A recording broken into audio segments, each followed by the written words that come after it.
70 жылдары біздің ауылда маңыраған малы бар Есенбай деген бай кісі болды. Адамдардың айтуына қарағанда, малының саны Есенбайдың өзі де білмейді. Сол маңда отар қой, табын сиыр, үйір жылқы көрінсе, бұл Есенбайдың малы дейтін. Есенбайдың малы сансыз көп екенін содан аңғаруға болатын.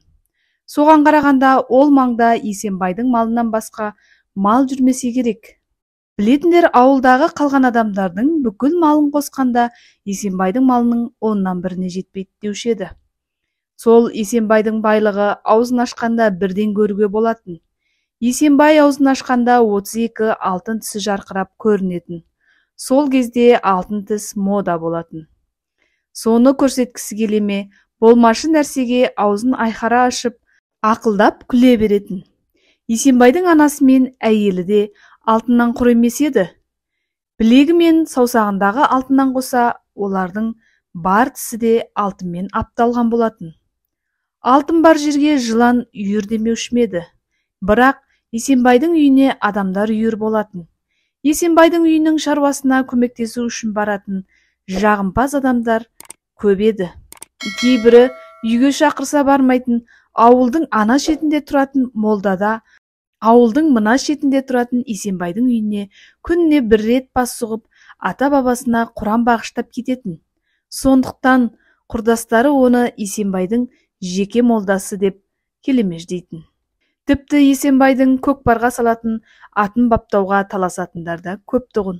Шамасы жақсы ақша төлейтін болу керек. Бірақ бір күні сол Есенбайдың анасы қайтыс болды. Анасын той жасап жатқандай дастархан жасап, соңғы сапарға аттандырды. Кісі өте көп болды. Көрші ауылдың бәрі тай тұяғымен көшіп келгендей.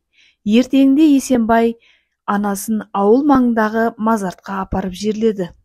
Қызық содан кейін басталды. Мола қазып Есенбайдың анасын арулап қойған жер қазушылар кемпірдің алтын тісімен бірге көміліп жатқанын байқаған.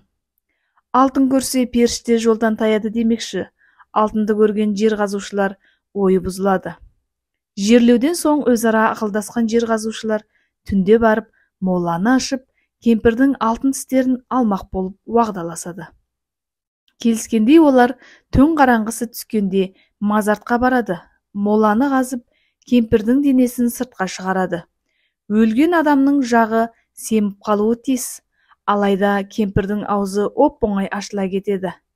Араларында көпті көрген ересектеу, ырқым қасындағыларға күдігін жеткізеді.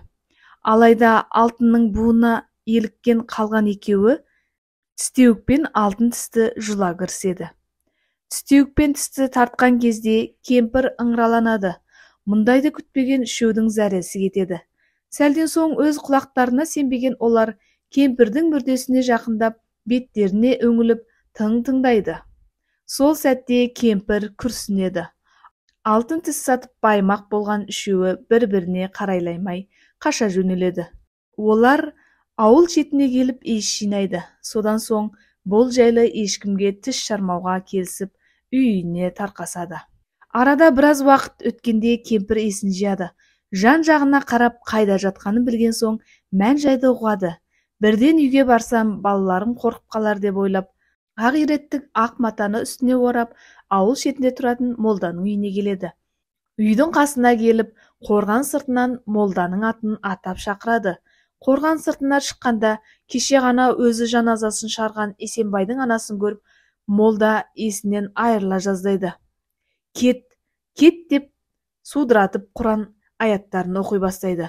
Бірақ кетейін деп тұрған кемпір жоқ. Қайта, мен періде, періштеде, аруақта емеспін.